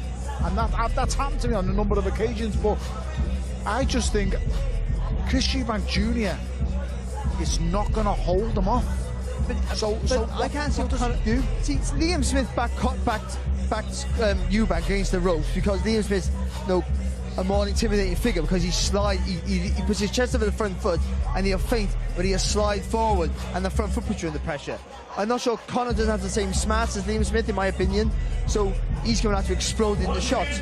So I'm not sure how he can get him back into the ropes because he'll jump into his attacks, which puts Chris on the back foot, but allows Chris to spin off and get back into the centre of the ring, possibly. Possibly. This is all like theoretically, we haven't got a clue. One half of your main event, brought to you by Ring Magazine. Fatal Fury, City of the Wolves. Conor Ben makes his way into the studio. Braces, Tony Bellew. Conor, how are you, sir? Good, mate. You? Good to see you, mate. Very, very well. Beard's looking fantastic. Big smile on your face. How are you enjoying the whole occasion? Mate, just lapping up. I'm enjoying it, man. Excited to be here. Excited to be back on these shores, man. In terms of the energy that's come your way in the whole build-up, how have you dealt with that and all the verbals that have come from that man? If looks good, kill, by the way. But how have you dealt with all the energy that has come from Chris Eubank Jr.? I don't think anything of it. I don't think nothing of it at all. You know, he's an opponent. That's it. Barry? Conor, we talk about fights like this. You know, all the training goes right for both. That you're fit and as strong as you can possibly be. It's pressure. Coping with pressure. How do you deal with that with yourself? Do you have some sort of mantra? You'll know what pressure is. A 19-year-old kid moving from Australia to the UK, walking out to a packed O2 arena with no amateur background. That's pressure. So do you draw on that? Yeah, I mean, listen, ultimately every fighter dreams of getting to this stage. Yeah. You know, and I've worked extremely hard. This isn't 6 months' work. This isn't 6 weeks' work. This is 10 years. You know, and I've done it too many times now for it to be an accident or be a chance. This is who I am. I live for this, you know. So for me, I don't feel no pressure at all. You know, I'm going to go in there and do what I do. How itching are you, Conor, to get in the ring on Saturday night? Yeah, I mean, I wish I was fighting tonight. But it's just one of them things where this is all now just long. And I just want to get in there now. That's it, really, man. Well, spoke to Eubank yesterday. You won't care what he says, but all he was saying was the procedure will be parliamentary, that he's a better fighter than you in every single department. This win on Saturday, truly, if all goes to plan for you, have you thought about that emotion and truly what this victory will mean to you and to the Benns? I don't know what the question is, but I'll get hold of him at some stage. No, I'll get hold of him at some stage. I just didn't understand the question. Yeah, ultimately, he's going to get it regardless. Tony, in terms of this matchup, what are the big questions for you on Saturday night? He's going to get to him, and you've got to be able to deal with what he's throwing, because he's going to be there. Like, people said to me, what's this fight going to be like? And I've said, it can't be nothing but exciting, because Conor will go in and he will let his hands go, and there is nowhere to hide. And like I've said before, Chris has made out now that, you know, it's the second coming of him. He's a great boxer. He's actually not the best boxer. He's a better fighter than he is boxer. But that plays right into Conor's hands. For Conor, it's a case of get at him. Get at him. And people do what you've done in camp. He knows what he's done. He knows what he's ready for. And it all leads to this. Both of these know what's at stake on Saturday night. And I believe both are in fantastic shape. And it's just, listen, we all cannot wait now. And no one more so than Conor, no one more so than Chris. They both want to get their hands on each other. Conor's been waiting for a long time, and it's now finally here. I tell you what though, Conor, you got to be thinking, I know you're focused on the fight, you got to be thinking this is mad. So, like, a stadium fight, all this stuff. Do you know what it is? Different gear, different level. Do you know what it is? 10 years ago, when I first turned pro, did I ever think I'd end up here? Nah. You know, but I am here. I'm built for it. I feel ready for it. I'm loving the challenge of fighting at 160. I'm loving the competition. You fight above challenges. As a fighter, people are going to me, oh, are you not worried? Oh, are you know, how are you going to deal with it? You know, this is what I do. I prepare for this. I do everything I possibly can in the gym, in training, that fills me with confidence. Yeah, but the fights, no, I mean, I don't doubt that for a second. Fighting's fighting, and you know what to do. But I mean, just the whole... The occasion. This is different. This is not even just passive of a world title fight. This is bigger than that. It's not, you know what I mean? The whole media and everything else is just 24/7. It's got, I mean, I'm saying it's too much. I'm just saying how crazy it must feel. And Saturday is going to be mega. Yeah, I mean, ultimately, it's another fight. That's how I'm looking at it. Is another opponent in my way, trying to crush my dreams, trying to take food off my plate, and trying to render me unconscious. That's how I look at him. What about the buzz? Oh yeah, no doubt. No doubt. I'll be like ready to go. Do you know what I mean? Like I get going, but I get myself going. No, you know what? You said something really good. People said about you being angry. Once you got under your skin, you look angry, and you said, "I'm angry all the time. This is me." Like, it's always personal. When you get to know me, you'll realise I'm not angry all the time. No. But when it comes down to fighting, it's always personal. But I was around when your dad boxed, Chris. I boxed on the undercard of the second fight, of course. But I mean, like, seeing you got your dad angry, but your dad was better angry. And then you know, because you could control his anger and make it effective. You know what?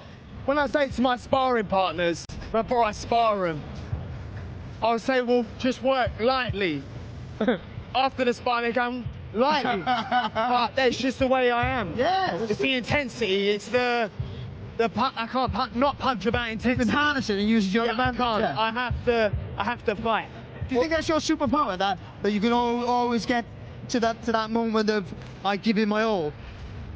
Yeah, every time. It's not as easy as I don't. Every session for me is a session. I have no bad days. That's my theme for the camps. No bad sessions. Because I'm never getting that day back. You know when I wake up and I'm tired and I'm exhausted, and I get to the gym and the numbers aren't adding up. Those are the sessions that count. And do you know what, boys? And Tony will know this. The night before the fight is when you lose the fight. And I'll tell you why, because if you skip training, something hasn't gone right, you got an issue, when you go to bed, you can't sleep. And because of the fight itself. But if anything's wrong, that doubt creeps in. But if you've prepared like he's talking about, there is no doubt. That's why he's so confident. Yes, that's why he has the. You know, he knows what he's gone through. What he's gone through. I'm sorry, but getting in there's nothing. what he's gone through, what he's been through. It's nothing. It's a privilege. It's excitement. He's going to walk to the ring. He's going to be excited because what he's gone through in camp is horrific. What your body goes through, it's unbelievable. So, Conor, people ask me why the fighters are so confident. It's not cocky. You just know what you've done in the build-up. You know what you've gone through, and that's what gives you the levels of confidence. Am I supposed to go in there? I know exactly. And go, I'm not sure, you know. No, you don't. I don't know. It happens to fighters, though. It does. Yeah, I thrive off the fear of losing. Yeah. That's what gets me out of bed. You know, when I get up there doing them mad runs, I make the sparring harder for me because I know I've run 10K. They're fresh, but I don't want to lose. But you know what you do? And it's almost like that paranoia that boxers have. You take everything and you turn it round to like, yeah, I'll prove you wrong. I said to you once before, I said not to you, I said to someone, Conor's the most improved fighter in the country, and you took that as a negative. And I was like, what were you talking about? Have you managed to do that? And you said, because you're telling me God I wasn't very good. And I was like, no. Well, I wasn't really good, so you wouldn't be lying. That's what I said to you, and I'm scared to say it, but what I mean is, though, I think that's one of your qualities, that you sort of take anything and make it so makes you work harder. You know, whatever gets me out of bed in the morning, whatever makes me, someone's gone to me, why don't you just love winning? Because that's not what gets me out of bed. I fear losing to another man. That's what gets me out of bed. Whatever it is, whatever makes you tick. I could say you said something, you never said it. Yeah. But it gets me going, so you said it. You know, that's just shit. Michael Jordan was the master at it. Yeah. Is that what he done? Yeah, he created enemies that were never his enemies. Oh, he created. He used to say that they said that about me. He never said it, but he, in his mind, he believed it. So he went on the court and he wants to do them even more. That's how I think. So what you said that? What you think I can't win? Watch me. Watch. Everyone's saying I can't count to 160 bit. Watch me. I'll do it because you lot can't do it because that's your mentality. I'll do it. And I'll show you. Conor, what's your dad said to you this week? He's been a massive part of the camp and a big figure here in Fight Week for you as well. What's he said? No, my dad's just taking it all in, man. I've got a good team, my trainer, my S&C coach, head of performance, chef. I've got everyone here. I've got assistant coach, everyone's here watching me work and pushing me to the limits as much as I physically can. At this stage of the week, how does the body feel? Obviously the Dobson fight at 150 pounds. How do you feel now? Yeah, no, I feel good. You're able to train and eat. I mean, you still got to lose weight, but I mean, you're in a position where you can train better now because you don't have to starve yourself down to an unnatural weight, which I would imagine 147 was. 147, I will drop back down to 147. Is that the plan? I will drop back down to 147, yeah, no doubt. How do you feel, Conor? How's it been adapting, sparring with the partners that you've had? You've had bigger boys. How's it felt? I know you've always had bigger boys. You've sparred in light heavyweights consistently through your career, but has this felt? You know, you're not. It's never an insane struggle to get down to welterweight, but it's hard. It's hard, but I'm enjoying not having to kill myself on dieting. You know, but ultimately, I've adapted well to the sparring. You know, use my advantages. Rather than me trying to match their strength or their size, use what I got, which is... Back to your strengths. Which is, yeah, exactly. What I meant earlier, Conor, when I was talking about visualising the victory, what makes this such a personal, important fight for you on Saturday? Well, number one, I don't like him. Sure. Behind it so well. Yeah. Two, obviously, the family feud, the family names. It's always personal, you know, always. Conor, taking off the not the anger, but taking off I don't like him. What do you think he does well? If you had to make one attribute or one picture, what does he do well? He's got experience. That's it. He's got experience, and he's bigger. He's athletic. That's as far as I go with it. Why haven't you minded giving the game plan away? Because I've watched you in interviews. There ain't no game plan. Come in there, take his head off. That's the game plan. That's it. I've been saying that you staying low is such an advantage because you can sight in the distance and you've got a big view of the target.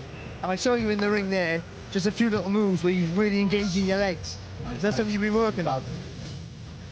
Are you not going to tell us? I fight the way I fight.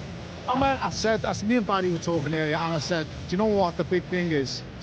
How intense and for how long can Conor be? So it's impossible to be... No, I can do that for 12. I just think you don't lose a single round then. I promise you, I can do that for 12. If he can throw 100 punches around with the intensity and velocity, he will not lose I wouldn't a go round. 100 punches around. No, but when I do throw, they're intense. When I do throw, they're fast. I ask all my team when I'm sparring, in the 12th round, as I am intense, because that's what matters. I want to look like it's my first round. Yeah. And that's what I've really drilled myself into. When I'm seeing these fighters blowing after 4-6 rounds, I'm like, what have you been doing? What training have you been doing? This is what we said before about people in silk pajamas. I said, you were born in silk pajamas, and the fact that you want to go to the gym and put yourself through that, I give you both so much credit, because me and Barry, we come from tough, rough places, and you found yourself in this predicament. You put yourself there. You chose this. Yeah, I still think I'm mad. Oh, you are. I told you from day one, you know. You're living a nice life over in Australia. Mate, I still question why I'm not over there. Jim's on the old bar. You're here. And you do the work, Conor. No tattoos, things have changed a lot. I'm done now, I'm done. Yeah, you do the work, champ. Conor Ben, best of luck to you on Saturday night. Thanks very much for speaking to us.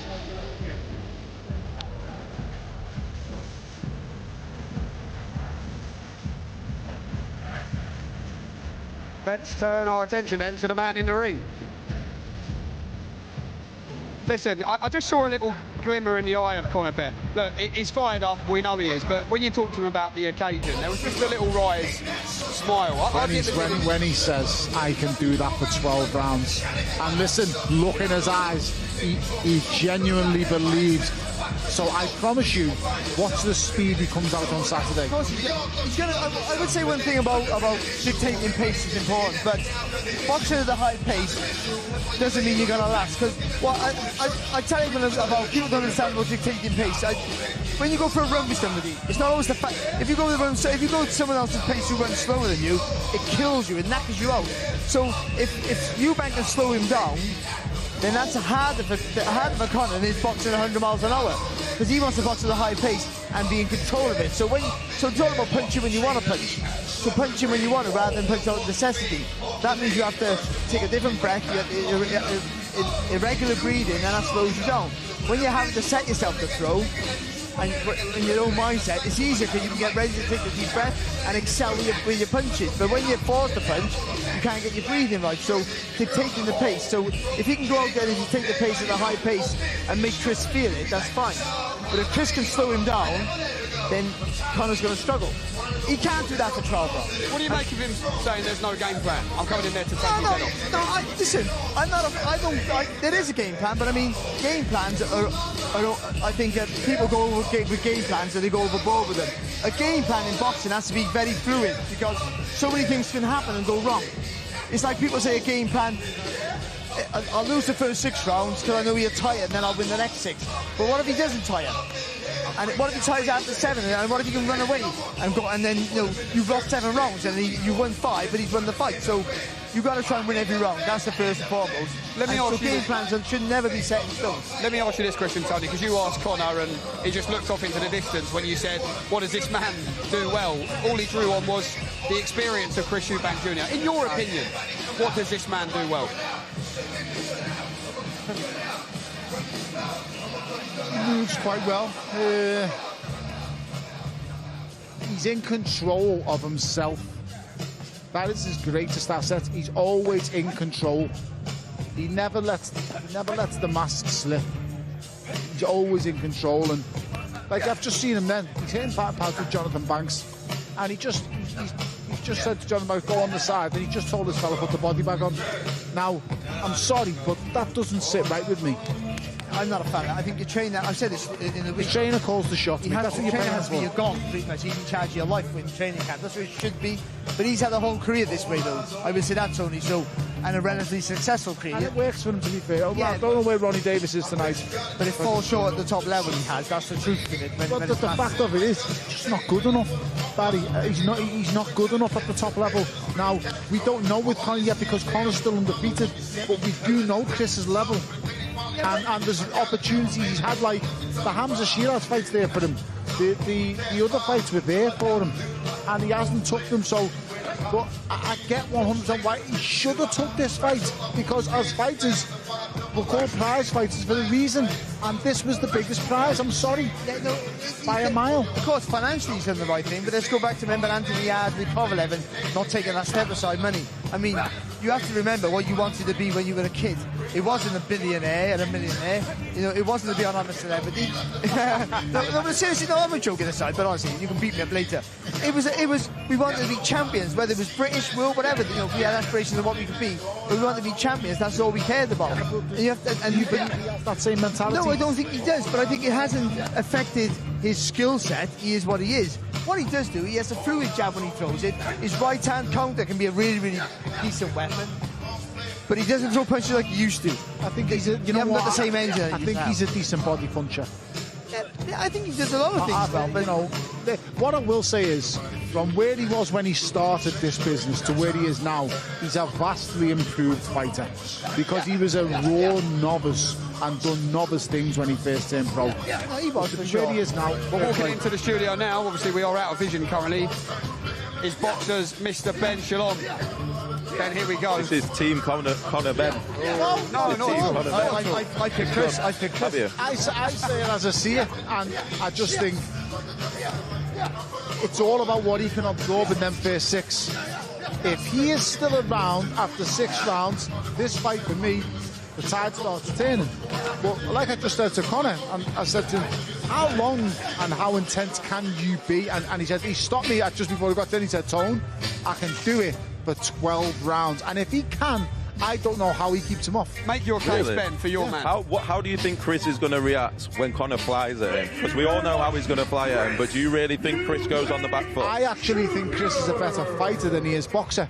I've always thought that. Correct. So do you not think he's going to meet fire with fire? But going on the last 7 to 10 fights of his career, he's morphed into Roy Jones Jr. Now, don't get me wrong, it's box first.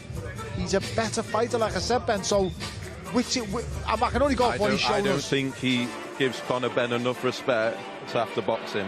I think he's going to fight him. I don't think he's going to come and fight him. If he does, this fight's not going long. Yeah. It's one of them. I genuinely believe they know Conor's going to come fast. Yeah, but Chris isn't going to. Chris has got too big a ego to let Conor Ben dictate the pace. If what he says is right, this fight's over in 4 rounds. Yeah, but he shouldn't meet fire with fire. You know, I think he has enough calmness in his approach just to take the centre. If you got to take centre of the ring and work behind the jab, without you haven't got to. You can use that jab as a weapon. I'm just saying, Chris is not going to bounce on the back foot. Chris don't have to. If he fires with Conor, he gives Conor opportunity. He can ride that storm and take a little half a step back and throw that uppercut through the middle. I agree. The first 3 rounds, Conor can be dangerous, and then after that, I think it was just go. You say 6 rounds, I think 3 rounds. You were asked about the attributes. You were asked about the attributes of Chris, and my point was what do I think Chris's greatest attribute is? He's in control of everything. That's my opinion. He controls everything. When he's in a boxing ring, he's in control. On Saturday night, he ain't going to be able to control Conor. And if what you're saying is right, this ain't going past 4 rounds. Because if he comes out, and I'm not going to lie, I think that's his best chance. I think that's if he could, because I think he's a really good fighter. When he lets his hands go and gets stuck in, Chris Eubank Jr. can fight. I've seen it in Fracci. I've seen it, so I know the lad can get stuck in. But it's like he's trying to preserve himself these last few years, and he's gone to become a boxer. Whether it's what's being taught to him in the gym, whether it's different. Listen, Ben, we've got to be honest. But what have you? He's had more trainers than Nike. Yeah. But with which approach does he want to take? Do you know he's going to fight? But what have you seen? Like, this is what I don't get. What have you actually seen in Conor Benn's career that gives you any indication that he can beat Chris Eubank Jr.? I don't get it. It's what I've seen against former world champions. It's what I've seen, but it's also, like I can say, it's what I've seen against what I've seen in the Billam-Smith fight, the first one. It's what I've seen there. And then these are guys that was because of the elbow. That was because of the elbow. And that was the only time it's ever happened, and he set it right. I think if you're looking at that as but then we can also go to the rematch with Liam Smith, and Liam Smith was basically hobbling around the ring. Yeah. So there's 2 sides to each story. I get it, but for someone like Chris I think the biggest factor is the first half of this fight. If he comes through, I hold my hands up and say, listen, fair play. Because, and I touched on with Barry before, going on attributes, what I think the credit to give both fighters is from the first day they turned pro to where they are now, both are vastly improved. The different fighters. Like, we were laughing, I win, but people were laughing when these guys first turned pro. These are now up there as big hitters in each of the respective divisions. They're respected, and they deserve to be respected. But Saturday night is, in my opinion, is all about who can inflict the most damage. It's going to be a mad fight. How are you feeling coming up against Eddie Hearn this week? I'm excited. To be honest, we had Frank on Sunday. We've got Eddie on Saturday. I know it's going to hurt him. It's going to kill him if we can do the business. But look, it's about the fighters. What I would say as a fan, there's a lot of fights where I get really excited, but then I speak to my mates, they're not excited. And it's not just because these are two big names, it's because of the way that they fight. They're both casual, friendly fighters. You should be excited. You're his representation. It's just going to be, from a fan perspective, an absolute firefight. Do I know what's going to happen? I think if Chris gets through the first 3 rounds, we know it's going to be difficult. Those first 3 rounds, he's going to bomb at him and it's going to be difficult. But when you say he has no respect, do you think he's going to meet fire with fire straight away? 100% I do. 100% I do. I'm telling you now, if what Ben's saying is right, this ain't going past 4 rounds. I do. I think it's going to be absolute madness. Because someone has to go. With fire meet fire, you've got to understand styles make fights, and if Chris stands and Conor just beats Conor, it has to happen. Like, it has to end. I'm sorry.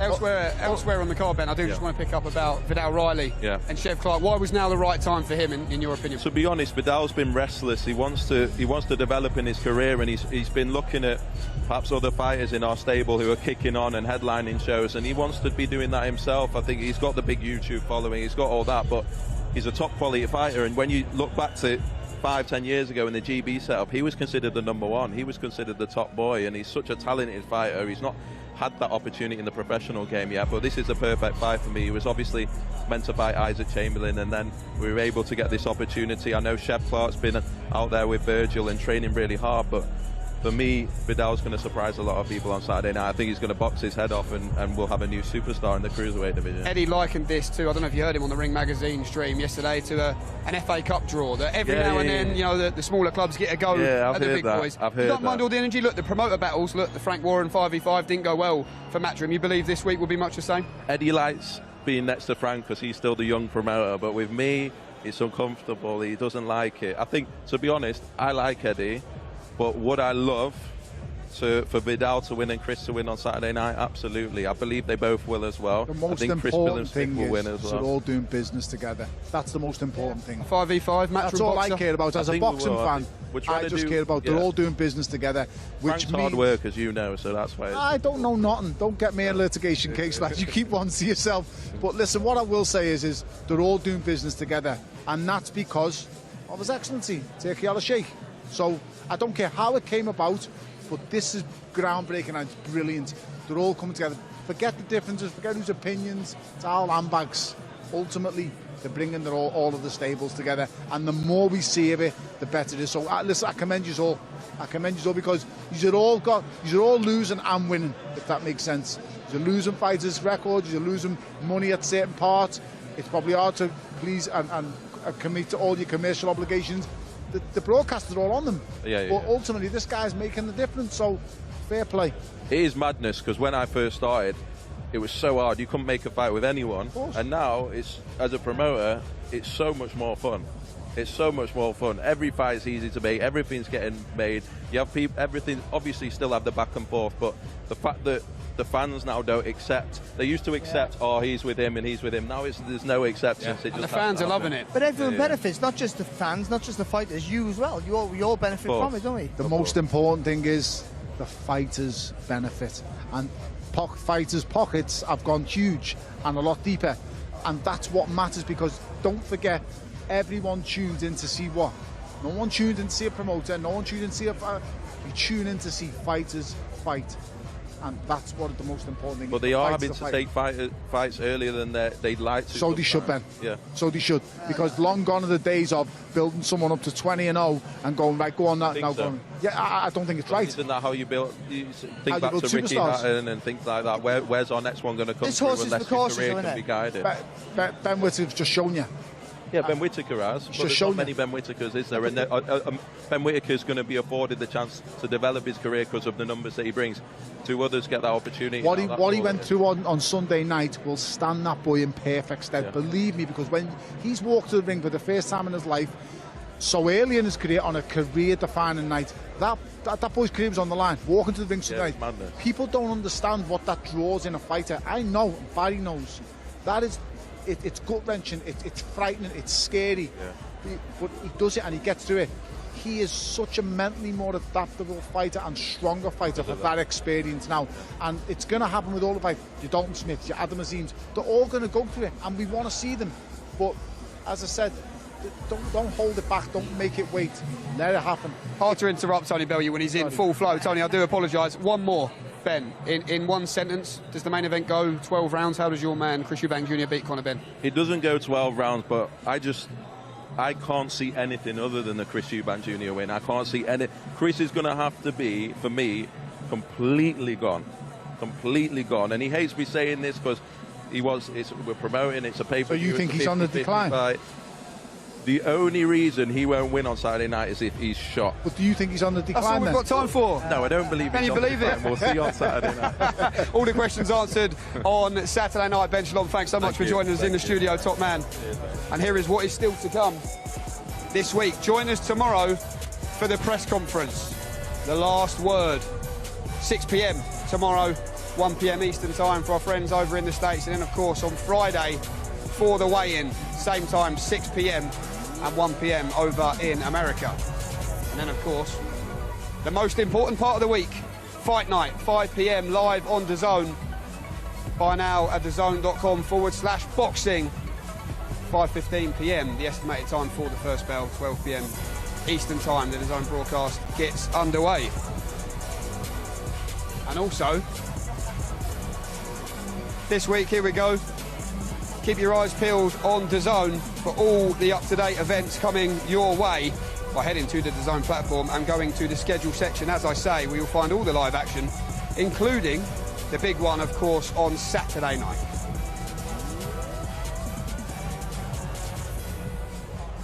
DAZN Worldwide, April 26th. Eubank Jr. versus Ben. Over 30 years of rivalry and hatred. I do hate him. 2 warriors, 2 wars. But the feud was left unfinished.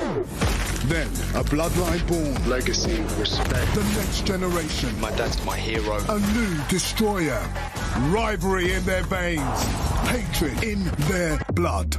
This is going to be the bloodbath. Family. This is personal. I can't lose to this man. History. Eubank, Nigel Benn. This is a war. Legacy. This is the final chapter. Eubank Jr. versus Ben. Live on DAZN Worldwide. April 26th. Buy now at DAZN.com/boxing.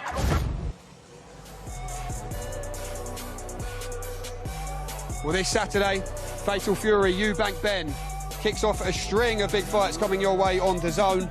On May 2nd, of course, Ryan Garcia faces Rolly Romero live from Times Square in New York. That's followed by Canelo Alvarez's pursuit of undisputed super middleweight glory once again over in Riyadh, Saudi Arabia.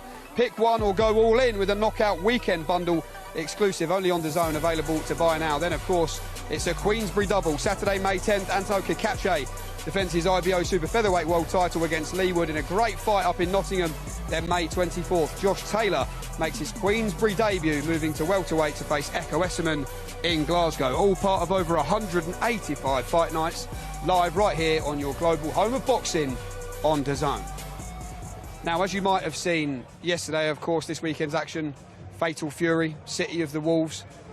We had our AI characters created. Some were a bit more complimentary than others, but Mr. Tony Bellew, I believe, has also had his character made. So let's see if we can bring that up on the screen. What are you talking about?